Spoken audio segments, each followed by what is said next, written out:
Yes, I think I've seen that. Let's see if that is. So, my fellow Biafrans, just exercise a little bit patience. Patient. Let's see what we can be able to get out there, because these things are very important. We don't have to ignore any one of it. We don't have to ignore it. We cannot ignore it. We cannot afford to ignore it or pretend it's not happening. These things that are happening, we have to push it forward and make sure that everybody gets the information. Everybody gets it out there.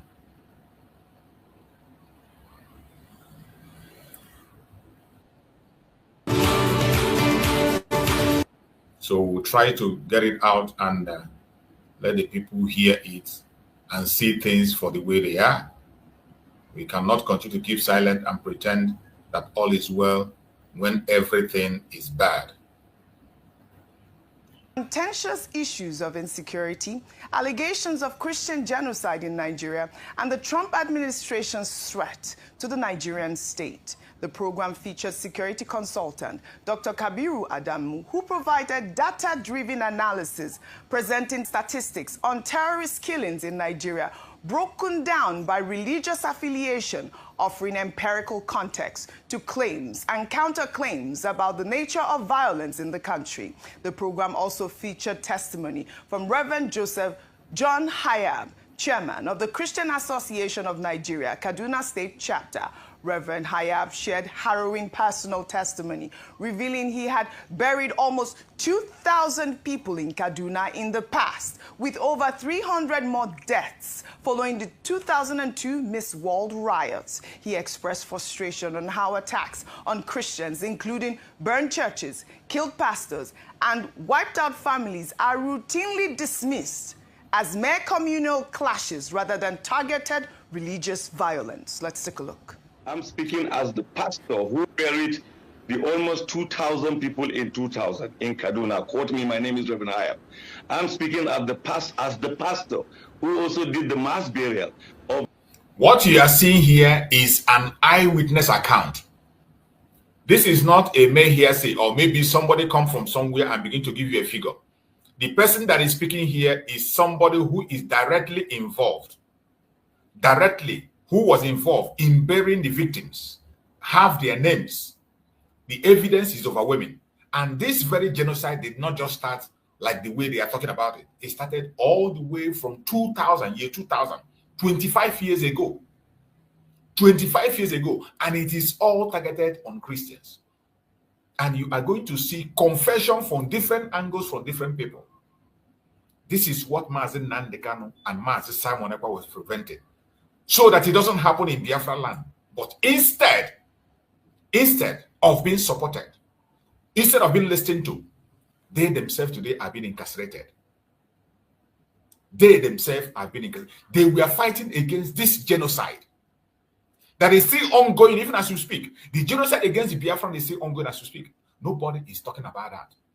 But nevertheless, as they are talking about the genocide of the Christians, we pay attention.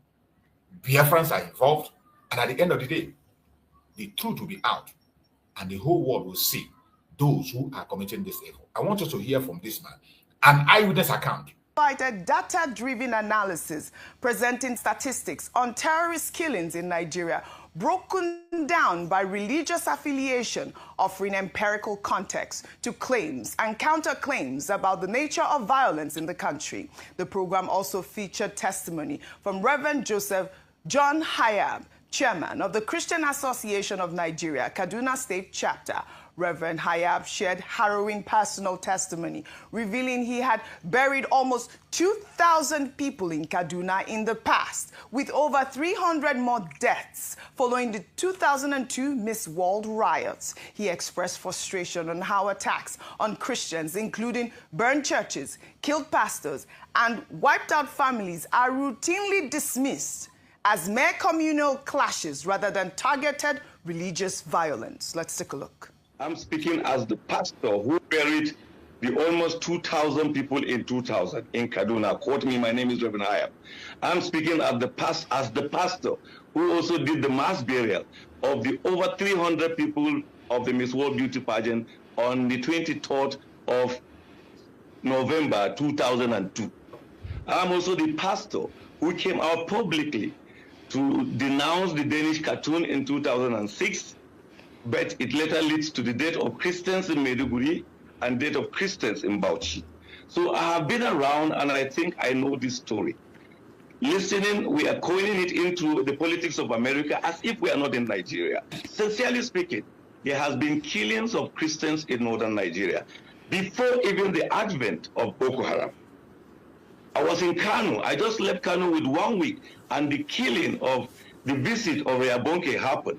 People were caught. You know, it's a different thing that you are shot to death. It's something else that you are caught to pieces, caught by the neck, caught hard to death.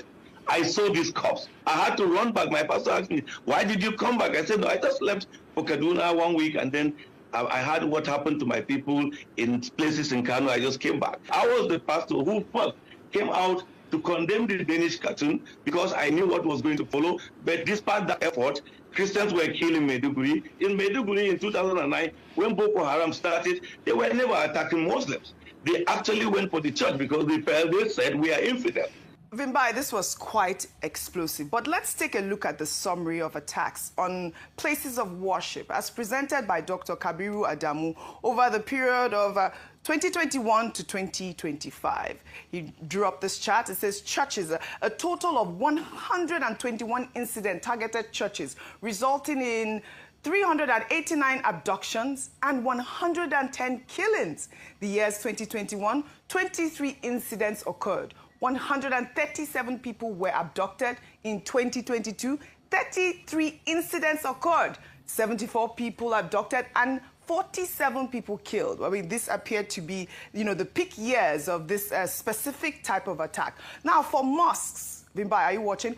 Over the same period, a total of 75 incidents targeted mosques, resulting in about 263 abductions and then 142 killings. Notably, mosques attacks recorded more fatalities. It showed a total of 142 versus 110, despite having fewer incidents and fewer abductions. Also, 263 versus 389 overall. I mean, the year 2025, he says, saw the highest number of killings in mosques, a rise to 51 from 10 incidents. So the insecurity is speaking, as you see in that graph. Well, this critical conversation highlights the complexity of Nigeria's security. You see how evil these people are. When you see, if you know, I brought a video here where a pastor showed what transpired in Kaduna. Is it in Kaduna or is it Kaduna or Plateau State in 2010, where 501 Christians were murdered and they were buried in mass grave? Did you see that thing in that chart? In that chart, did you see it? You see how they remove information. Even this man who was speaking now told us that in the year 2000, that he buried 1,000 plus Christians. But in this chart that this girl was showing, did you see any of those information there? Did you see any of those information in this chart this criminal was showing? They choose the sections and they were trying to compare. They were trying to compare the number of Christians that were killed and the number of Muslims. These are evil people. Evil. Nigeria is evil. Nigeria is evil. They were making the comparison, but they removed the places where the major attacks were happening. We saw eyewitness account of the burial of 501 people, Christians, in a mass grave. The pastor that I interviewed here, when he started, he said 1,000, that I buried 1,000 plus. But in this, their chart and their number, you see how they pick their chart? You see how they pick their numbers to present to the world. They were trying to compare. You can't even compare the number of Christians. You don't have to make such comparison. We are talking about human life here. And even though you choose to make comparison, it is nowhere near. They are nowhere near each other. But see how they make their comparison. They choose sections of where they think it's going to favor them. They choose the years, the number of years, those years they feel that they are favored. Nigerian media is evil. Nigerian media is evil. They are the worst terrorist organization in Nigeria. As you have the ruling parties are terrorist organization, Nigerian media is also a terrorist media. Nigerian media is a terrorist media. Go and see what they project. Look at what they do. I'm going to bring another video from their media where you will see former SGF. SGF was speaking and he told them to their face that what is happening is genocide in Nigeria. That former SGF is from the north, but he's a Christian. Former SGF during the time of Muhammad Buhari, Babachi Alawan. He's a Christian. He confessed and said it is a genocide. I'm going to play the video here. But let's listen to these criminals.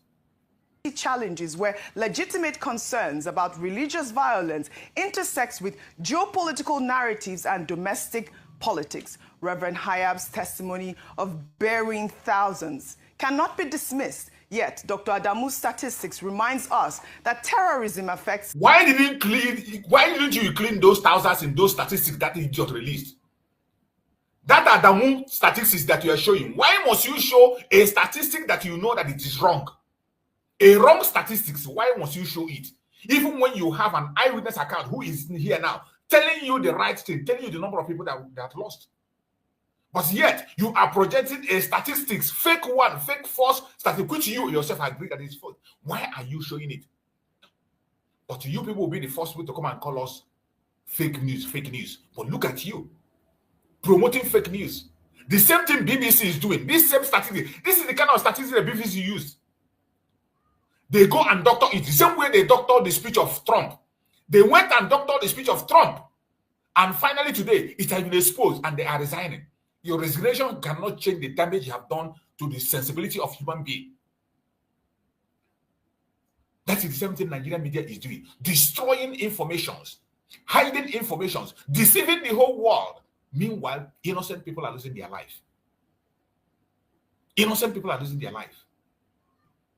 Nigerians across faiths, well, as Trump threatens Nigeria over genocide claims, the question remains, are we addressing security with facts and solutions, or allowing foreign powers to weaponize our tragedies for their own political agendas? And these are the sort of questions that are out there. And I think that this is what the federal government needs to study. These are people that are speaking. We have security experts. We have pastors, we have priests that are willing to give account. I remember that we hosted the Arewa community here, and one of the statements that I took dear to my heart was, why was it that the federal government left this whole insecurity issue until Trump wrote that tweet, instead of setting up a judicial panel of inquiry to have all these actors come and we investigate and tackle the problem, which is what I think should happen now, as Pastor Adeboye has also suggested. Your thoughts? Gosh, there's so many things that come to mind with this, OG.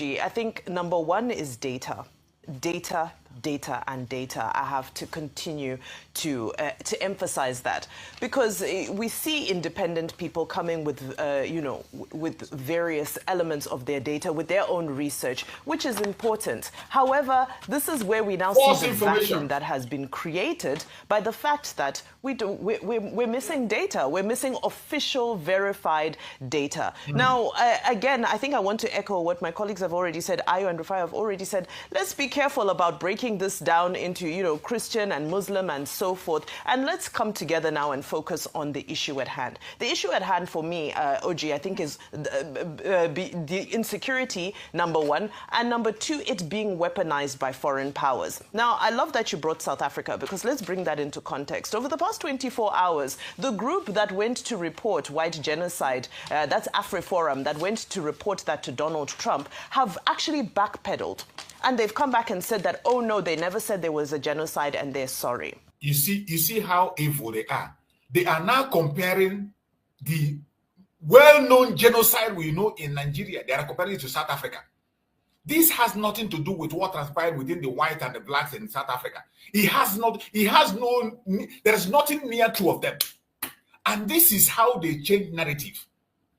The media of Nigeria is evil. Evil personified. These people are evil. Very annoying. Look at how they are changing narrative. Imagine how they are changing the narrative. Look at, just imagine what they are doing. You can imagine how they are changing. Now they are trying to compare it, what happened in South Africa that has no resemblance. And why we are here is to show the world that this thing is not, it didn't just start yesterday. Let me tell you, some of us I have lived in the northern part of Nigeria for years. I lived in the north. And I can tell the story of what happened to the Christians.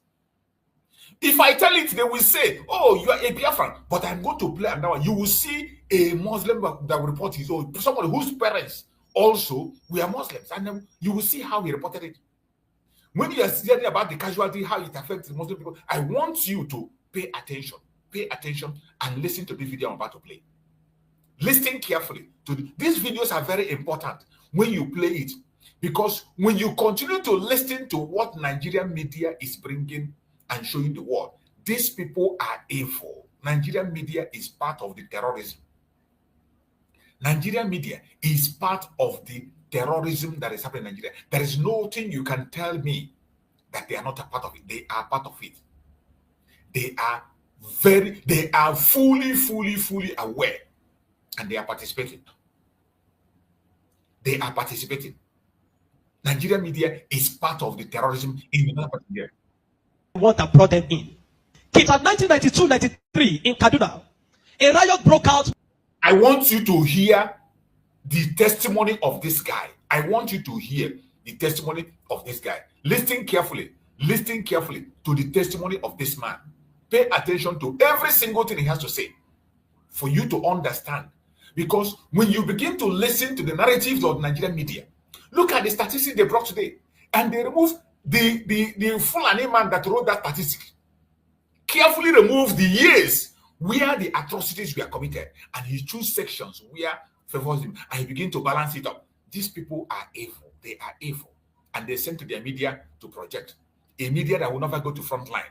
All this is the quality. The media are supposed to be on the ground. We are supposed to see. I can remember in those days when Frank Olise will go on the ground and say, these are eyewitness account. These are victims speaking. Frank Olise will go and give the victim a mic. The victim will put the mic in his mouth and speak. You don't see that in Nigeria again. We used to hear that report from NTA, Frank Olise. You can hear Akinloye Oyibanje. They go to the front line and they give people the mic to speak. When was the last time you see a correspondence of Nigerian media going to a front line where something has happened and present? When was the last time you saw a correspondent of Nigerian media going on even something that happens in the front of channel television? They will never go there to cover it. Channel television will still remain in their office. Asonok will write a script and send to them, and they will sit back and talk. And they will invite those they choose to invite and interview them. I want you to listen to this man of the atrocities that is happening. When we talk about this genocide, why we call it what it is, I want you to listen to this man. Under the watch of APC, because they were the one that brought them in. Kids at 1992-93 in Kaduna, a riot broke out which they call the 1993-92. This guy is going back as far as 1992-93. Listen, you see, when we are talking about this genocide, some people come, they talk about 2003, 2000. Even the pastor that reported from 2000 is still forward. This man is taking the story back to 1992-93. I could remember when I was in the north, this riot of a thing happened. When I lived in Bauchi State, I stayed in Bauchi's place for 7 years. That was more than 20 years ago.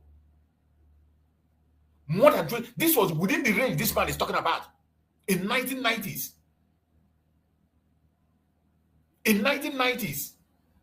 Within that time, 91 or 92, I lived in Bauchi State. For a good 7 years, I was in Bauchi State. So I want you to listen when they talk about this genocide. It is not just about, it's not even about Boko Haram. I'm telling you, this time, Boko Haram has not even come to existence. Boko Haram is just that when they saw that their plan is working and nobody is hindering it, then they form an organization. And the organization itself was formed by Nigerian officials, sponsored by Nigerian governors. It's not a secret. I want you to listen to this man and hear him.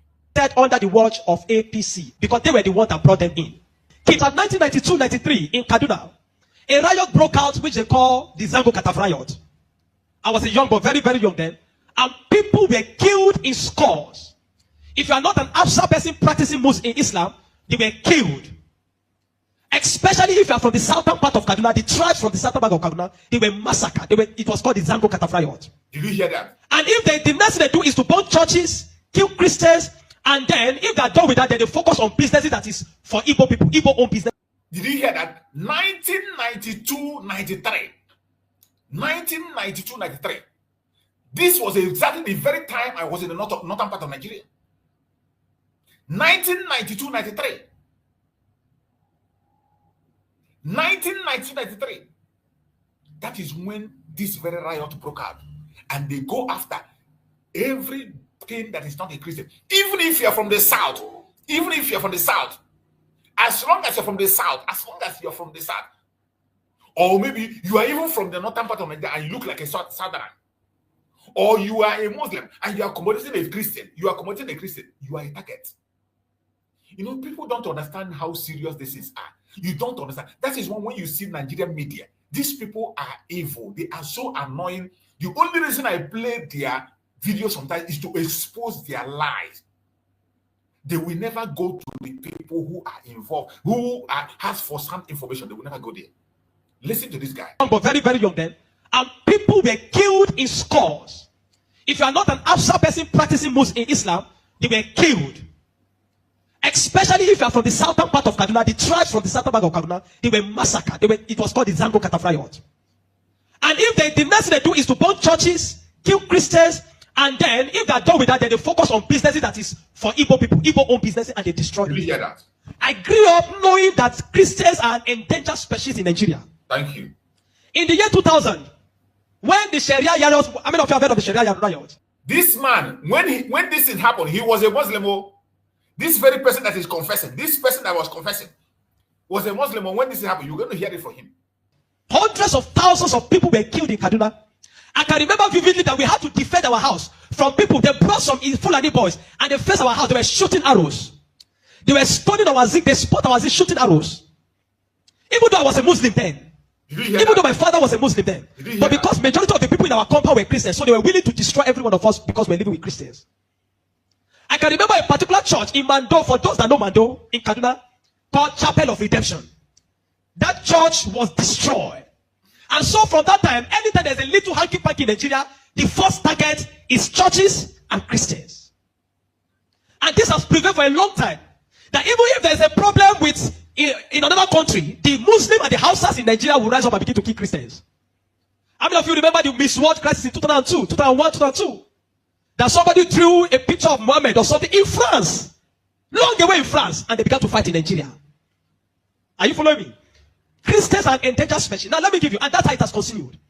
Scores have been killed, and they focus on regions where there is a mixture of both Christianity and Islam. If you look at states like Kaduna, state like Plateau State, state like Nasarawa, state like Taraba, state like Benue, state like Bauchi, state like Gombe, state like Borno. These are places where they focus on because they intend to eliminate every living Christian in that place. Anybody that debunks it is a total lie because I have grown and lived in the north. I've spent 80 to 80% of my life in the north, so I understand this thing. Several times, I cannot forget the Sharia riot. We were running for our lives. Even though we were Muslims, but we're still running because as far as you are not of that ethnic group, practicing what they practice, you are a victim. You can be burned alive. Many of us saw human beings that were burned alive, like roasted like yam. And it has been going on for a long time. The genocide against the Christian faith. Are you with me? Many years ago, in Kano State, a man was beheaded. And anything they talk about, he said blasphemy. And guess who was the person that led it? The man called Sanusi, Lamido Sanusi, was the one that led him up. And they beheaded him, they killed him over. They killed him and they put his head on the stake and they were using it to parade the city. You will understand of a woman also that is an evangelist. You see, they always forget this. The man who later became their central bank governor, Sanusi, Lamido Sanusi, who is an emir, was the one who beheaded a man and carried his head and be running in the streets. Sanusi was the one that beheaded an Igbo man, Akaloka, took his head and began to run in the street and play ball with it. Akaloka's case was that they went to the police station and brought him out. He ran to the police. Police could not be able to save Akaloka. Police could not be able to save Akaloka in the north. They went there, brought him and chopped off his head. And they used the head of Akaloka to play ball. The person that led it is the present Sanusi that you know, that had become Emir Sanusi, that was the governor, central bank governor. This is how bad it is. But you can never hear this kind of information in the Nigerian media. Never. Long time, the genocide against the Christian faith. Are you with me? Many years ago, in Kano State, a man was beheaded. And anything they talk about, he said blasphemy. And guess who was the person that led it? The man called Sanusi, Lamido Sanusi, was the one that led him on. And they beheaded him, they killed the Igbo man. They killed him and they put his hand on the stake and they were using it to parade the city. You understand of a woman also that is an evangelist. Evangelist Eunice that was preaching about 2016 or 18 in Abuja. And they killed her. We cannot talk about a young girl called Deborah Samuel that was killed. I stood in Jos, and for years, the people of Plateau have been massacred. Riot breaking out every single time. The word that the moment anything happens, the next people that are victims are Christians. And it is unfortunate that all these years the government have not been able to do anything about it. But the agenda is deep. Are you with me this morning? Why am I saying? Because I don't want us to be an ignorant people. If we're ignorant people, they'll control the narrative. And this days, let me tell you this truth. God will not come and fight for you. Remove that thing from your mind. If Christians don't rise up, pray from that till tomorrow. God is not coming to fight for you. Are you with me? Now, in the year 2009, Boko Haram started. Boko Haram started because of a section. It was a political movement. They created Boko Haram as a political talks to bring confusion into the government of Goodluck Jonathan. And to be able to, destroy any opposition, starting from Borno State, under the watch of a man called Kashim Shettima, which is now the vice president of Nigeria. Kashim Shettima and the other man, Ali Mohammed Sharif. These were the people that started the business of Boko Haram as a political talks to be able to oppose their opponents. But after a time, the ideology grew and they began to destroy. Now, it became a problem and they began to use it to destroy, bombing here and there. In 2009, 2010. As of 2010, a man led a meeting in Jos. Are you with me? He led a meeting that they were going to annihilate Christians within the locality of Plateau, Borno, Plateau, Bauchi, Kaduna, and Nasarawa. And he said they are going to perform jihad. They will bring jihad and they will go to kill that. If the Islamic leaders are not willing to lead them, he is ready to lead the movement. I have the minute of that meeting in my phone presently. Oh. Guess who is that person? Issa Pantami, that was the former minister of communication under Buhari's regime. Former minister of communication. These are people that are terrorists. Former minister of communication. You can imagine a terrorist holding your datas. That is why today you see the terrorists collect ransom. You can't find them. They make videos. They in their camps. They will be videoing themselves. They will go operation. They will steal money. They will kidnap people. They make their video and they send. Your minister for telecommunication was former part of them who was ready to lead. And when we talk about this is what Mazi Nnamdi Kanu was shouting and preventing not to happen in our land. This is what Mazi Simon Ekpa devoted his time to challenge. And Finland intercepted and removed Mazi Simon Ekpa.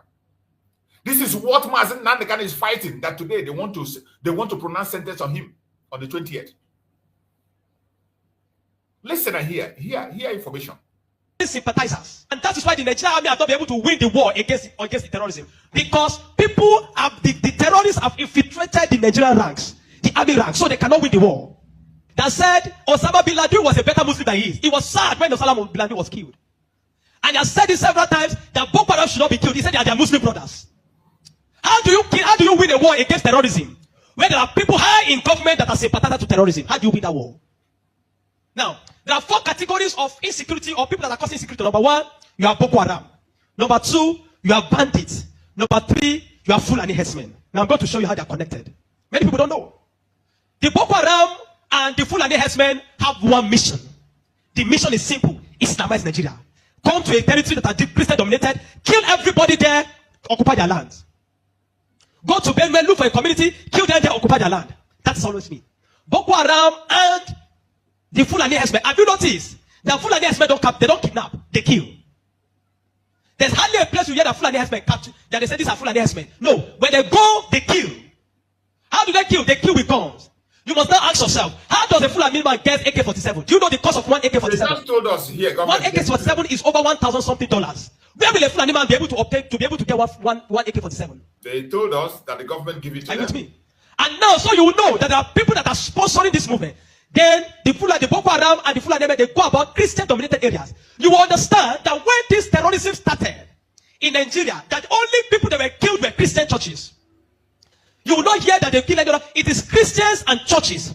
I remember in Kaduna then that churches began to look for security men to guide their churches in every service day. Otherwise, you can be in church and then the next is boom, everybody dies. And churches that don't have money to hire soldiers began to use some of their members. I was a member of the security team in my church in Deeper Life in Kaduna in 2010. Because we don't stay in the church. Once I come to the church in the morning, we stay outside, moving around patrolling, because anybody can come and drop anything. So when Boko Haram started, the majority of Muslims, the Hausa, Northern Muslims, the Hausa, they were happy. I know of people that were celebrating it. Oh. If you see them crying today, I'll tell you why. At the initial beginning of this thing, they were happy celebrating the killings of Christians. They said they are purging Nigeria of army. It was majorly on Christians and Christian-dominated areas.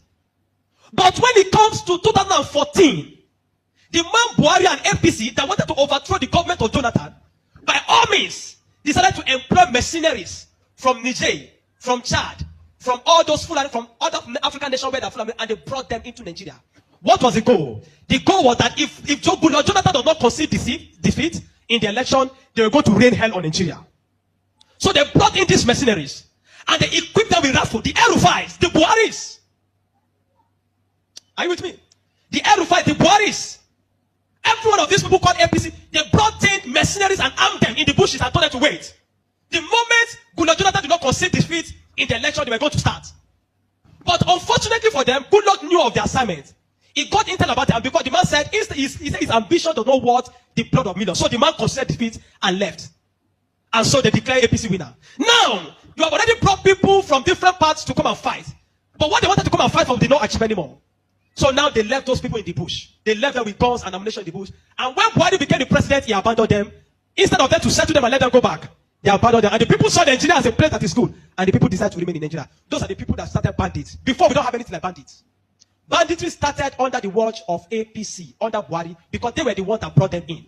Kidnapping, because they needed to survive. So they started by kidnapping. And they started by kidnapping. And they started by kidnapping. And they started by kidnapping. Over time, now, you understand that there are certain parts of this nation where there are mineral resources. Don't be an ignorant Christian. Follow me. Don't be an ignorant Christian. Don't be in a nation where you don't have understanding of what is happening. Now, there are some parts of Nigeria where there are good resources. And so, and this is have been illegally mined by elites, the military generals, the oligarchs, the people that are the leadership of the North. They were mining these resources, and the money does not go into the federal government account. So what they do is that they employ the services of this banditry to create two things. Number one, to create diversion. So when you go to Zamfara, that's why you hear that they say there is killing in Zamfara now. It's because of the Ilema gold mine. There is gold in Zamfara that they are mining. And so these bandits that are already in the bush, some people collaborate with them, partnered with them, and told them to see, keep creating confusion, create chaos. When you keep creating chaos, the Nigerian state and the people of Nigeria will not be able to focus on the illegal mining. They'll be concerned about the insecurity. So the insecurity is created as a means of diversion in the north. Are you following me? It is created as a means of diverting the attention of the military and the Nigerian populace from being able to focus on the illegal mining of resources. And any part of the north where there is resources, you find out that insecurity there. Recently, it has started in Kwara, because there's a great amount of lithium in Kwara too that they have discovered, and they're mining. So they partner with the Chinese, because the people that does this illegal mining are the Chinese. They partner with the Chinese to be able to. So the bandits became the security men of the Chinese and other people to protect them, so that while they are mining, they can begin to cause chaos. Because while the people are mining and they are causing chaos, kidnapping, killing here, nobody will be able to focus on what the Chinese are doing and those people illegal mining. Every single day to this moment, I'm telling you, they are mining in those places, and they will take it to an airfield in the bush and fly it out of Nigeria. They are making billions of dollars from it every day, while people are being killed. That is why you now hear that Muslims are saying that they are killing Muslims too. What you have, it is what Buhari created. The APC-led administration created, the banditry they created, is what is affecting the North now. Because the people they brought to come and kill Nigeria in 2015 did not succeed, because Goodluck relinquished power to them. And now the people have become thugs. They have become tools to be used in the hand of men that are using them to secure their illegal gold mines. And that's why you kill them. That's why you hear that they say they are killing Muslims. Now, the Christian persecution and genocide has been there. So you find that at the other part, the Muslim and the Fulani men keep going around killing in all those parts, and the Christians and the churches have been silent for too long. This evil has prevailed in Nigeria because the righteous men have been too quiet. If we're ever going to win against insecurity in Nigeria, Nigeria must put two things Nigeria must do. Number one, Sharia law must be completely abolished in Nigeria. Because Nigeria is not an Islamic state. Why will Nigeria, some part of Nigeria, be practicing Sharia? The law guided them in constitutional law that believe that if somebody deserves to die because he speaks against his God. I wonder. Can an Hausa man insult Jesus and I kill him for insulting Jesus? But somebody believes when you speak against Muhammad, you deserve to die. How do you live in a country with somebody that has that kind of mentality? The military have become complicit. They are compromised. Nigerian military cannot win this war. 20 years from today, I'm telling you, 20 years from today, this thing of insecurity will not end because there are people that are enjoying it, benefiting from it, and reaping from it. If Nigeria want to win this war, partner with America. Let them come and militant. How many of you have seen that in Kano yesterday, some people were protesting that they don't want America to come? Because they believe what they have been told is that if America is coming to kill Muslims, and the man said he wants to come and kill terrorists, but they are protesting. Anybody that is negotiating, people like Ahmed Gumi, Sheikh Gumi should be locked away. A terrorist sympathizer is a terrorist. A man that believes that you are not supposed to kill a terrorist is himself a terrorist. A man that believes that we should go and negotiate. How do you go and negotiate with terrorists? Because you see, terrorists are not just criminals. They are working with the wrong ideology. A man that believes that killing he has nothing to lose. How do you negotiate with a man that believes that killing himself is going to meet their God in heaven to collect 72 virgins? How do you negotiate with such a person? A man like Sheikh Gumi should be locked away. A man like Ali Muhammad Bushari should be arrested. You want to win against terrorism, you must go brutal. No nation win against terrorism by pampering them. The custom is taking rice, seizing rice from Nigeria and taking it to terrorists in the bush that they need to take care of them because they are human beings. To know. The moment you become a terrorist, you see that taking the life of your fellow human being is nothing, is to please a God, then you don't deserve to live. Children of God, I'm not going to ask you to pray because this is not a period of prayer. This is a period of action. Reverend Dr. Ezekiel from Jos, the man that has been speaking, have created attention. Not for once have they invited the man for interview because they don't want to give the man any airtime. But you see, any little thing they will call Gumi, they give microphone. Gumi, they are inviting Gumi. They are inviting Gumi up and down. The media is complicit. The Nigerian military are complicit. All the we work with this Nigerian army, not because they don't have the capacity, but because they are compromised. Buhari created banditry. The people like Gumi and the rest of them, they are the people that facilitated the idea of Boko Haram. And today, some of them are your leaders in government. Some of them, most of them are moving free. Not one have been arrested. Kabiru Sokoto that bombed Nyanyan in 2011. When they rearrested him, guess where they got him? In the house of Shetima in Abuja. What is he doing in the house of Shetima if Shetima doesn't know him? But today, Shetima is your vice president. How do you win a war where terrorists are ruling you? Where terrorist sympathizers are moving around? Shetima is their vice president today. This is not a period to say we are praying. No! This is a period of wisdom. This is a period of action. Churches in the south have no idea. They sit in their cozy churches with AC blowing them. They don't know what it means to be in the north. They don't know what it means to be running for your life. That every Sunday in the church in Kaduna, when they say let us pray, everybody's praying with one eye open. Because you don't know God might go off at any time in the church. Christian in the north. He doesn't know. The Nigerian church must rise up. Nonsense. There's an agenda. And if you read the minutes of that meeting in 2010 led by Isa Patami, you will not believe it. I have a recording of his messages. Where's our people? Where he said, why would they be killing their people? He said, why would they be killing his Muslim brothers? Referring to Boko Haram as their Muslim brothers. How do you win with such a people in government? And that guy was a minister under Buhari for 8 years. Do you know what I'm telling you this morning? You are in Nigeria. If you are not aware of what is happening around you, in a short time, one day your calamity will just come. You will not know how. Are you with me? The banditry that is destroying them in the north was created by the people Buhari brought for mercenaries to destroy Nigeria in 2015 in case he did not win. Unfortunately, he won, and those people were left without fight. And they began to use the weapons that have been provided for. These guys have sophisticated their weapon. They move logistics, move money in dollars. Where do you think they're getting it from? You think it's from the sale of cow? No. You have had it. The media will never bring people like this to interview them. Just like the Reverend Father that is speaking out, they will never bring him. But look at how they are giving Sheikh Gumi publicity. All the media stations in Nigeria, they have all invited Sheikh Gumi to give him publicity, to continue to defend terrorism. They have given him publicity to continue to promote terrorism in Nigeria. All the media stations, from the number one to the last one, every single one of them, they have been giving Gumi publicity every single day. There is no media in Nigeria. This is a terrorist sympathizer. Just like this guy mentioned, everything this man is saying are in the public. They are not secret. But Nigeria are the most devilish people I have ever seen. Even their citizens, they are the worst. Nigerians, the worst group of citizens I have ever seen. The worst kind of citizen I have ever seen in this planet Earth. That something will happen today, the next minute they forget about it. Nigerian citizens, they are the worst of the worst. I have not seen any other country where you have this kind of... And why it is like that is because there is nobody that is a Nigerian. That is why it is like that. Because you can only defend something you know. You can only defend something you trust. You can only defend something you sign up for. Nobody signed up for Nigeria. Nobody accepted to be part of Nigeria. And nobody is a Nigerian. That is why today, nobody is ready to put his life on the line for Nigeria. Nobody is ready to put his life on. That is why we are begging the world to disintegrate this devil cage. Open this devil cage for human being to live.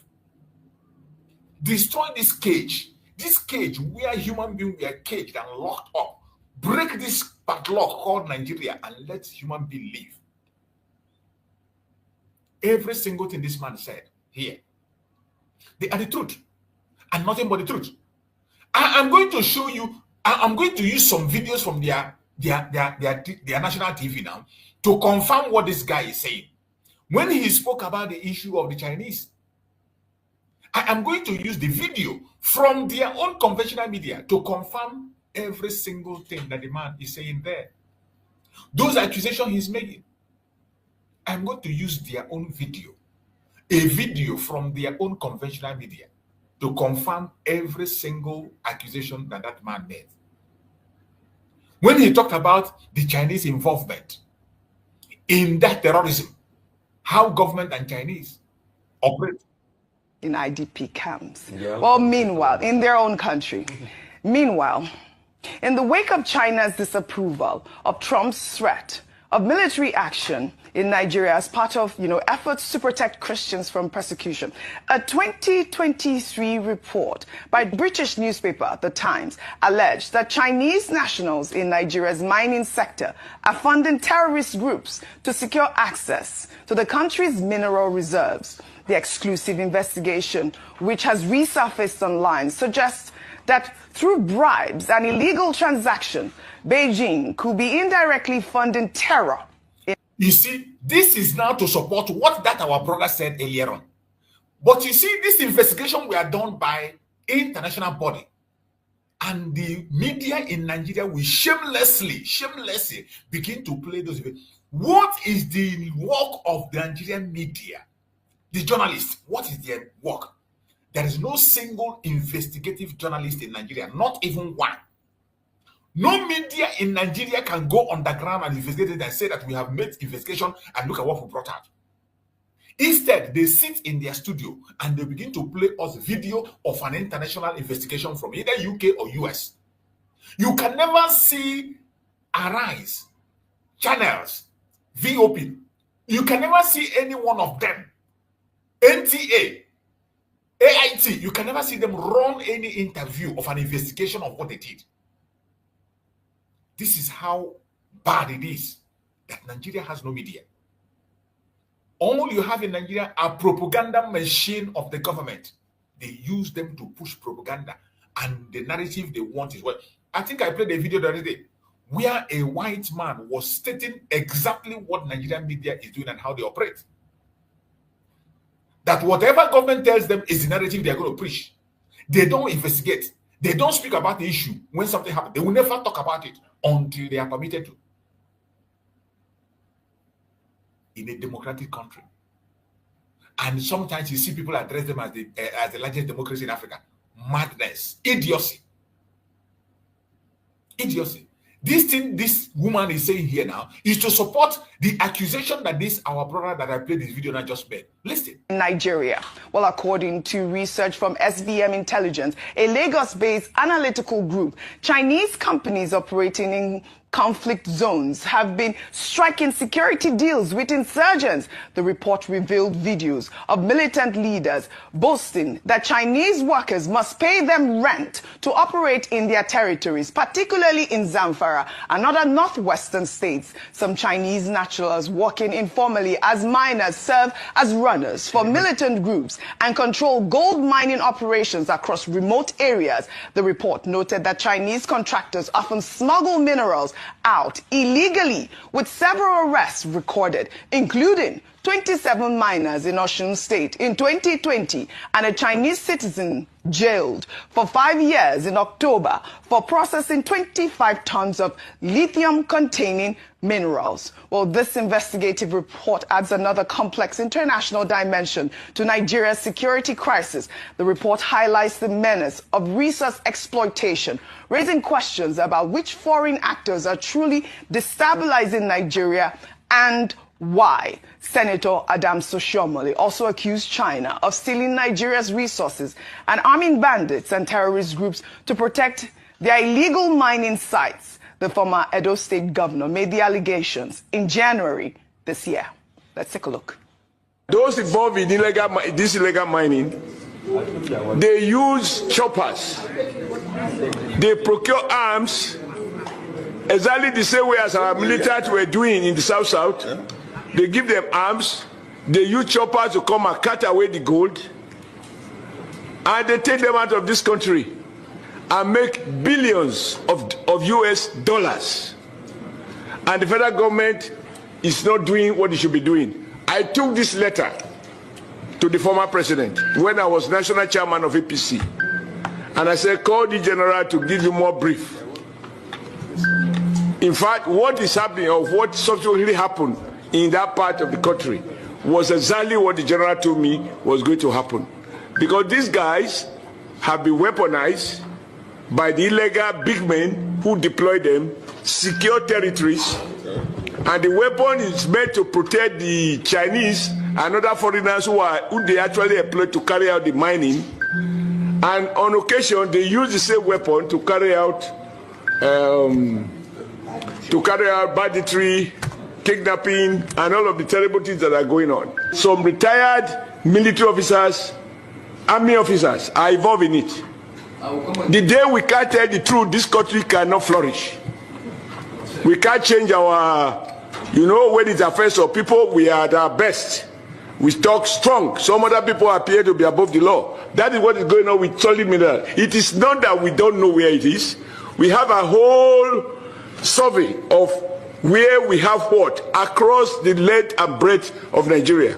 All right, Ayo Adams Oshiomhole's statement highlights what many see as hypocrisy in China's position on Nigeria's security crisis. While Beijing has criticized Trump's intervention threats, allegations suggest Chinese mining operations may be directly contributing to the violence by funding and arming the very groups terrorizing Nigerian communities. Ayo, we've seen these reports. So there's so many dimensions to this story, and it ties in with all that we have discussed earlier today. Number one is that yesterday we had said to be cautious about praising China's speaking up for Nigeria against the Trump's announcements and designation of Nigeria as a country of particular concern. At the end of the day, as has been mentioned, no one has the interest of Nigeria, or no country is altruistic in their interventions or diplomatic conversations with a nation. It's always country first. If only Nigeria too, in playing in this table, can put country first. I say this because OJ, it's not for a lack of intelligence or a lack of information, because we have had a number of people come out to make very significant claims like this, as the Senator Adams Oshiomhole had made on the floor of the Senate. Number one, we had a list released from Dubai around the financiers of banditry. We've had Nasir El-Rufai, former governor of Kaduna State, give explosive interviews around the people who are funding or enabling banditry and territory. We've had a number of people, high-ranking people, come out to tell us who and who. But I said it and I continue to say it. It is a will to deal with these people. Yes. And so while we're congratulating the DSS for what they've done, when I was looking, I was like, oh, these are the small fries. Deal with the big fries, the ones that are actually behind it, the ones that are funding it. We love it all that they are coming to come and say the people that are doing the legwork. Yeah. But let us go after the ones that are enabling it, because if we deal with these ones, as long as the enablers are still there, we will have an uproot of others who are willing to do the legwork as long as money is there. Finally, at the end of this note, the former CDS had said that every time they apprehended terrorists, they found foreign currencies with them. Who are the people funding them? Exactly. There's foreign intervention or interference. Why are we not talking about that? So let's celebrate all these things, but we know the real issues. Until we tackle the real issues and have the political will to cut off the head of the big wigs, we're not going anywhere. So let us be very honest about this. We don't have leaders that think of the interests of Nigeria. Pure and simple. The it's Chinese just have the interest of their own pockets. They do. They cannot at this point. When you see what's killing Nigeria, our nation without complicity by people on ground. On ground. Who are the ones on ground? We don't have leaders that love our country. When you see reports like this, this is what it is. It's evident that these are the issues. But at the end of the day, we must tackle insecurity. We must tackle the people that are killing Nigerians. Before we take our mouse story, let me take this one. Meanwhile, former Niger Delta militant leader Asari Dokubo has issued a stark warning to Trump against any military intervention. These are the kind of nonsense they put forward. But people that bring genuine information, they will never interview them.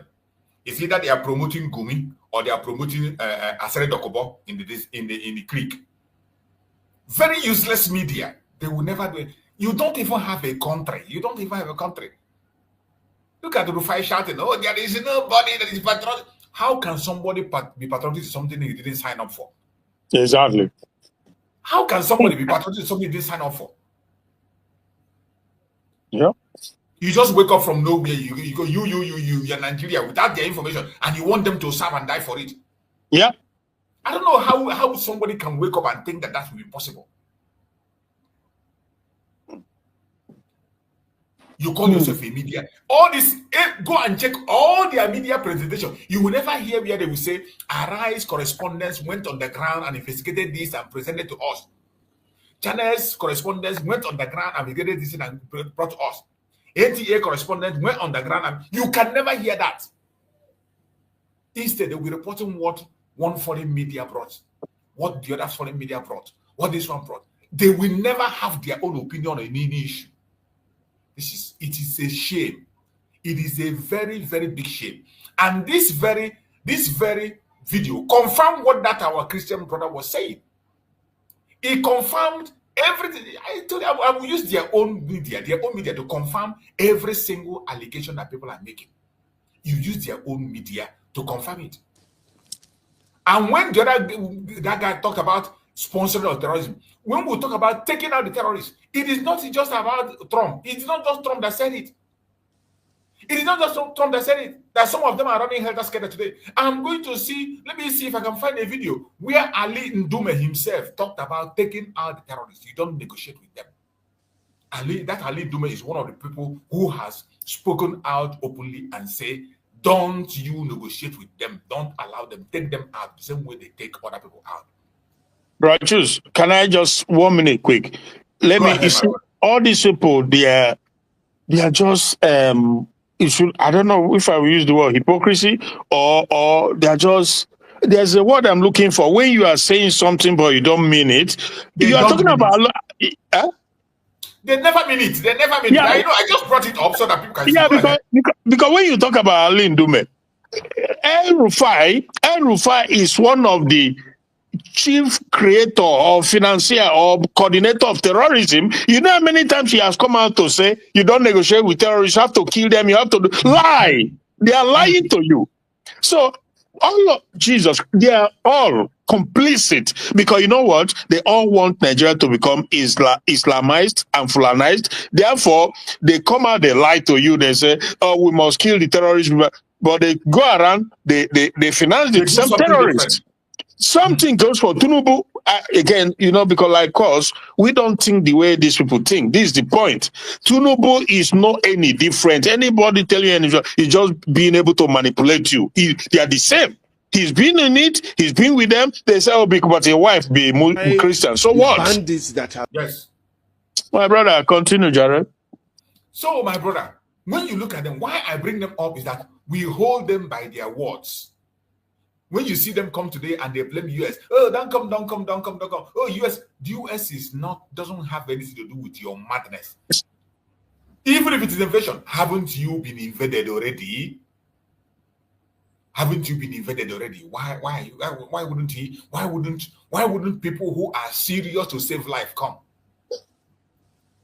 Let's hear this man to confirm what our brother has said.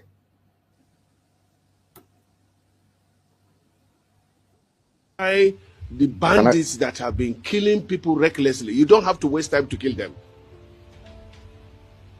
And I'm sure some of you are of that. Then you start talking about human rights. Which right? What of the right of the people that were killed? Small children, women raped by these people. And then when the Nigerian army stands up to them, and then they kill our soldiers, ambush them, put AI off, and then now you start asking me questions about their human rights. This is very unfortunate. I must say it. So what do you want the military to do? Not to do the fight? Not to have casualties?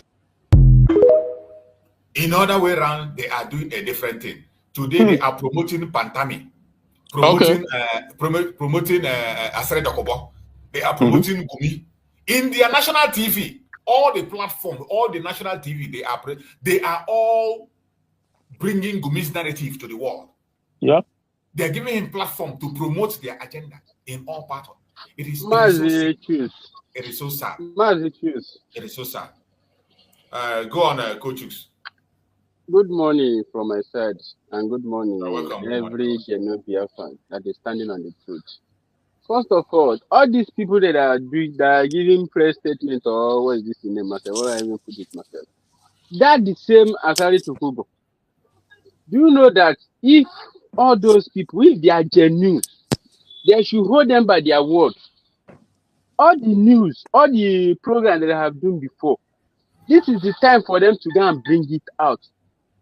Number one, starting from the president of Nigeria, that said that is not even agree in one Nigeria, that is not even believe in one Nigeria. Of course, this is time for him to go and bring it out, so that the government show in his face. Look at what you have said before. Why you are a president of Nigeria today, but before you say you are not being one Nigeria. Likewise, this Asari Tukubo as well. There is a program that you do recently, I think that should be yesterday or day before yesterday, that is blasting all this, most especially Dangote. He said a lot of things to Dangote. He said Dangote is the number one architect of everything that is happening to Nigeria today. Since they give a monopoly of producing this cement, sugar,